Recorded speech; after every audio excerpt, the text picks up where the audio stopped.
Yeah, one of those, day 51, one of those musical days again. Nice sunlight, but a nice cool temperature. So you can really think clearly. You think clearly, Richard? You gotta be joking.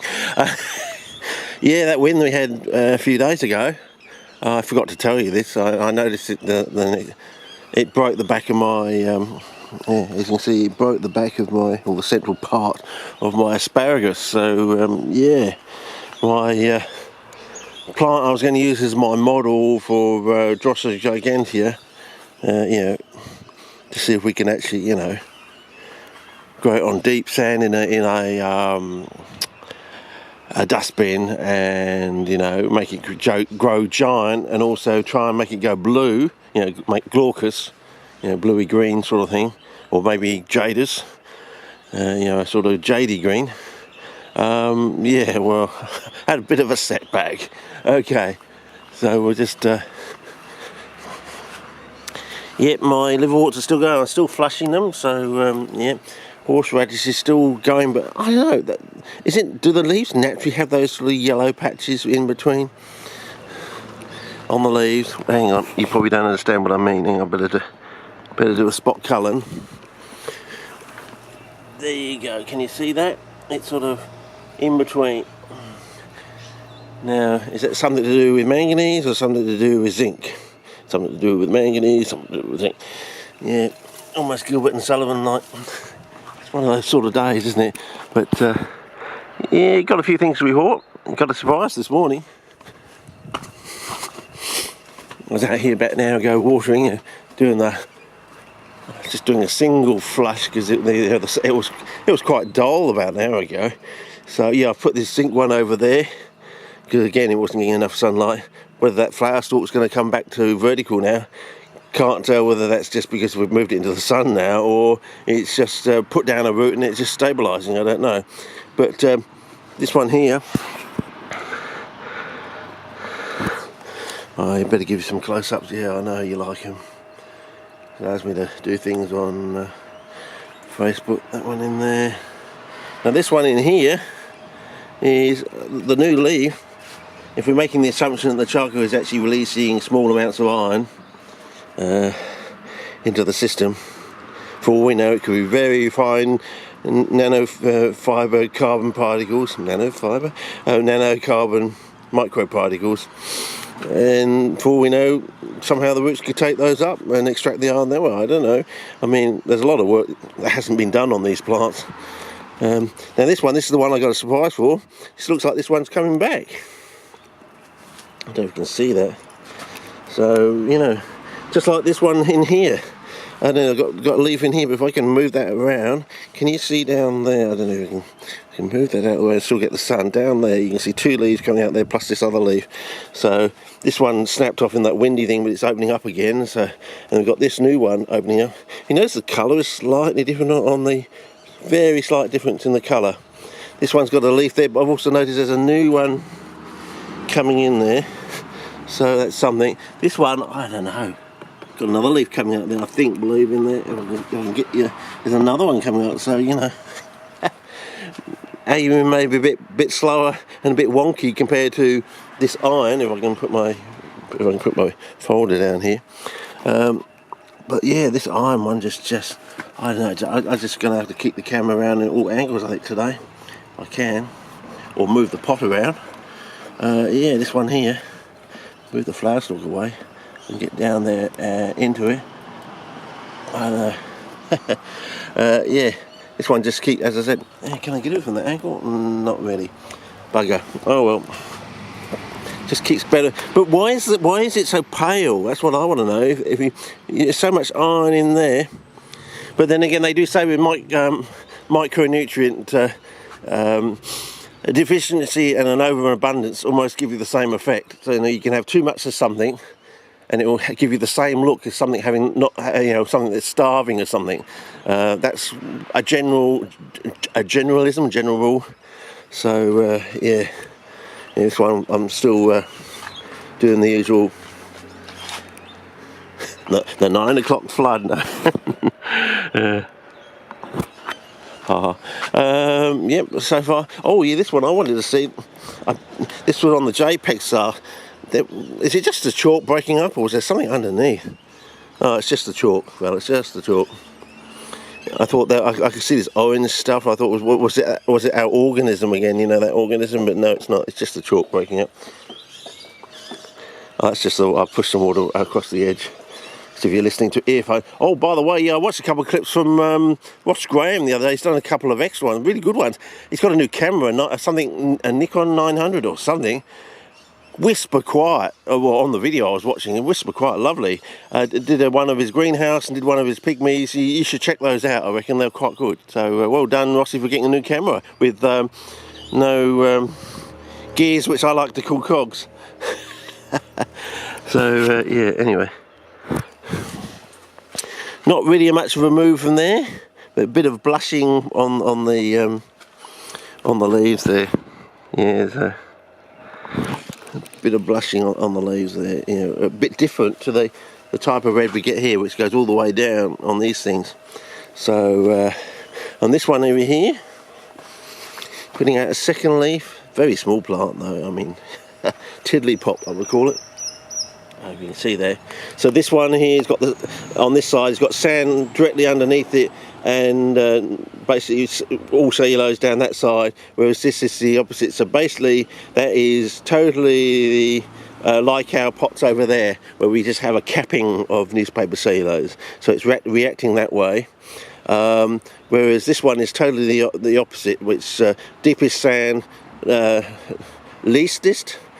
I mean, it's like Jacob. What did Jacob call it? A unica. So you have a unica crocker. Yeah. Rather than quokka from Rockness Island. You have it. Okay. Yeah, I had a better joke than that. It was to do with crocs.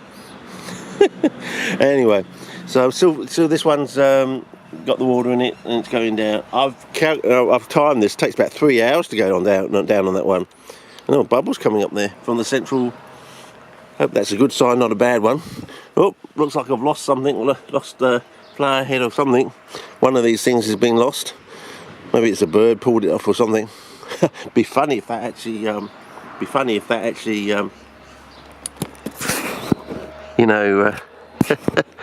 You started growing plants or something. That'd be weird. Never ever heard of a case of the flower stalk doing the actual this just turning into apart from apomixis of course. So yeah, I don't know. It's just so fat because now it's not going to get any taller than that. Now this one here, let me go back to spot culling. Is this one just going to stop there? Is that why it's getting so fat? Because it's not going to grow any taller. So yeah. So yeah, I don't know. I think I'm going to lose that. I really think.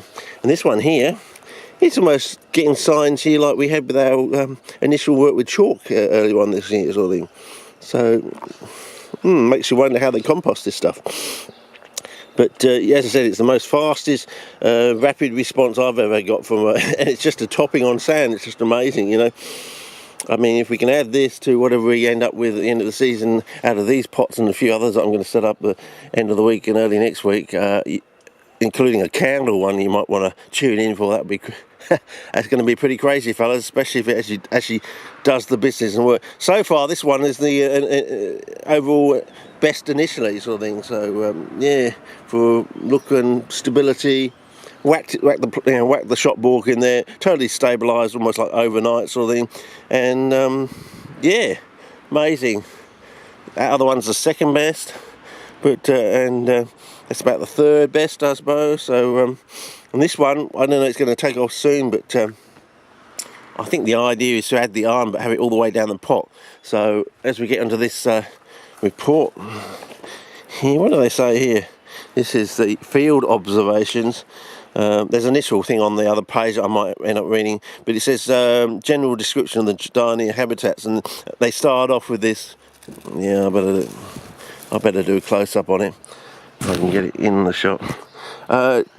It cannot be said with any certainty that Darnia will be found wherever the conditions described below occur, but it can be stated with confidence that the macro conditions within Darnia locations are similar over a wide area. So So it says, typically diarrhea grows in semi-Pocketon or semi-savanna areas. So does that mean a fine blend or fine mix of whitewood and brownwood? I don't know. That's an idea. Of course, the question you've got to ask yourself is, grassland or grass in general, is that a whitewood or is it a brownwood or is it a combination of the two? You know, on initial inspection you would think it would, well, first of all, when you compost down grass clippings, they're brown, of course. So we're assuming that it's a brownwood, but maybe it's actually a whitewood. It may be like one of these special cases, a bit like balswood being a hardwood, even though it's very soft. So yeah, something to keep in the back of your mind, sort of thing. There we go. Thus is where pockets are limited in zones around the edges. So hang on. Or where pocketons are limited, so very small pocketons, I suppose, or in zones around the edges. Okay. Okay. That's interesting. So just around their edges. Okay. Thus, it is immediately established that the habitat is intermediate between the wet evergreen shrub bogs and the dry sandy regions of the surrounding longleaf pine wiregrass savannas.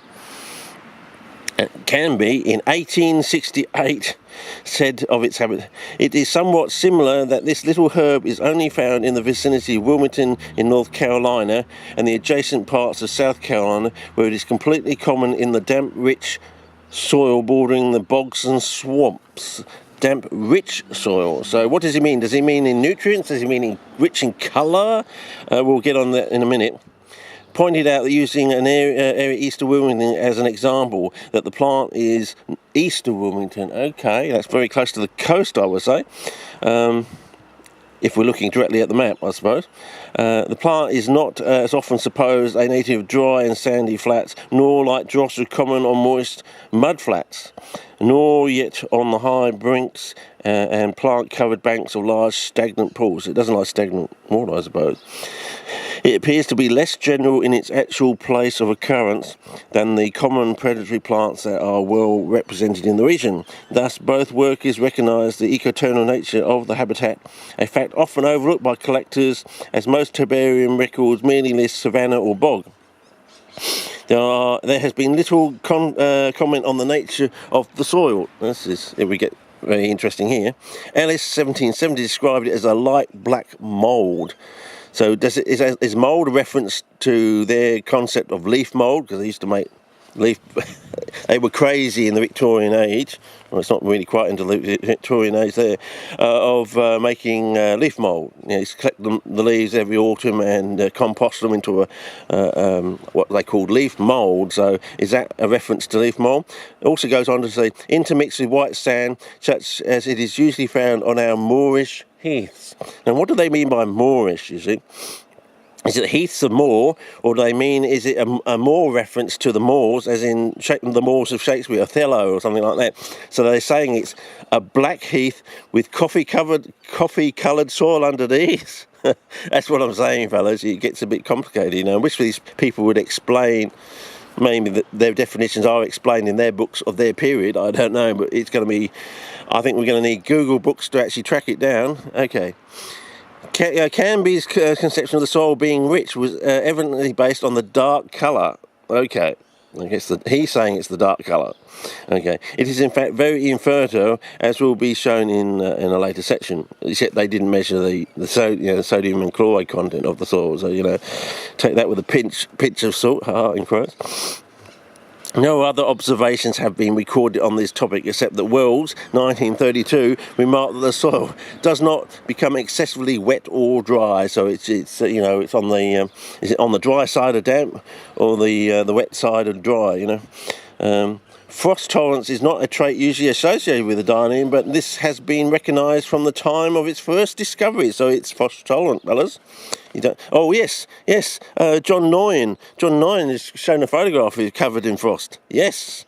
There you go. We got direct evidence in the current day from John Noyen over in Michigan, America. I've actually got that on my Facebook thing as a header at the moment. You might want to look at that. So Bartram, in a letter to Collinson dated May the 1st, 1763, says, "I have one root of the tippity witchet. It bears our winters. Philadelphia is strong this spring." Darlington, 1849. Canby also pointed out its hardiness, and recently Mr. Henry Wright of the Highlands, North Carolina, transplanted it to the mountains, where it has survived for several years and even produces flowers every summer. During the 1956-57, unprotected plants survived frost in Durham, North Carolina, down to 10 degrees and 12 degrees Fahrenheit, without any ill effects, and continued to grow slowly throughout the whole winter. No mention of the tolerances to hot weather exists, except Ellis's comment on the climate of the original location, swamps of North Carolina near the confines of South Carolina, about the latitude of 35 degrees north, where the winters are short and the summers very hot. Okay, that's probably enough for this clip. Oh, I can't even. It's so white now, I can't even see in the monitor. So. Fire is common in all Darney areas, and as a result the ground vegetation is sparse and the soil often has a pepper and salt appearance due to the incorporation of charred and decaying organic material into the white sand. Sometimes there is a shallow layer of peaty material above the inorganic soil. I suppose that's a bit like our newspaper cellulose in a way. There are no species which are always associated with Darney, but instead a mixture of savanna and bog types with wide moisture joins. I take issue with this point because when I was reading my serpentine book in the middle to late 90s, when I first got it, I checked in there, and every plant that's mentioned here, everyone, 100% correlation, has another species in the same genus or family that is serpentine tolerant. So all these plants have a relation, either another species or there's another member in the same family sort of thing. I've got the actual thing I wrote down all those years ago in the back here. I'll read it out to you when we get to it eventually. And so I take issue with that point. There is an association with all these plants. They've all got relations that are, either serpentine tolerant or serpentine endemic plants in the same genus or family, basically. So I think that's too much of all of them. So it's 100% correlation if you use that general rule of another species. So I think it is. So you want to look those. When I get my serpentine book out and I get to that phrase, we'll look it all up and do it all again, and I'll show you. It's pretty eye-opening. So there is an association, a pretty dominant one when there's 100% correlation. Okay, having said that, they talk about these ilex, Zenobia, Lionia, Polygala, Liatris, Astrida, blah blah blah blah blah, and it also mentions a particular Pinguicula will actually grow with the Sarracenia and grows with the Darney, but they don't actually mention the species of the Pinguicula anywhere in the paper, as far as unless I missed it. But I have read this paper many times. So you fellas over there in America, you mightn't actually know what the species of Pinguicula which grows with Darney, commonly grows with Darney in the area is. Anyway. The land where Darney grows is generally completely flat or with less than a 3% slope. Where this slope is present, as is usual around a Poccasin, populations are quite well-defined boundaries. A dense shrub zone at the lower side marks one limit, while the other is apparently determined by the summer depth of the water table. Over wide flat areas, especially in several of the southeastern counties, Darney is distributed throughout large tracts of land which have not been disturbed. It rarely grows in depressions where water is likely to collect, so it doesn't like pooling stagnant water, I assume, but on the edges of such positions. Okay. So it can handle stagnant water if it's on the edge of a stagnant water. Okay. As a fact also noted by Dean in 1892, such hollows which have filled with sphagnum sometimes support Darney. Okay, maybe the sphagnum is causing the water not to be stagnant. I don't know, because they say that the sphagnum has antimicrobials in it, sort of thing, and it's a living growing organism, sort of like having its own immune system in a way. The surface of the ground is generally damp. As I said, with the brown wood, it rots when you put it in anaerobic conditions, but if you've got